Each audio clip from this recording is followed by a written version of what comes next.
Welcome to Solvetic, your channel to always learn technology easily. Below in the description, you will find useful links we used in this video.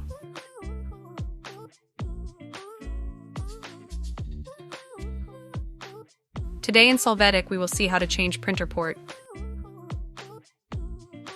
You will start by opening the control panel from the search box.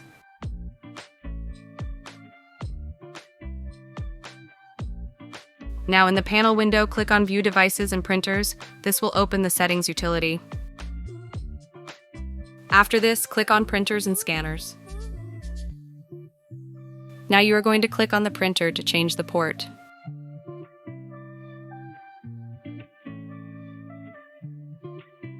There you will click on Printer Properties. After this, go to the Ports tab. Mark the new port to assign and click Apply and OK to save the changes.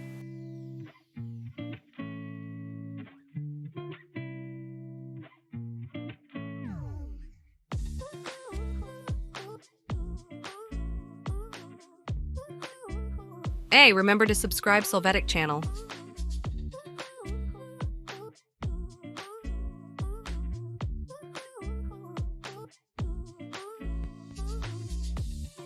We hope it has been helpful for you. Here are links to watch more videos of your interest and subscribe to the Solvetic channel. Thank you.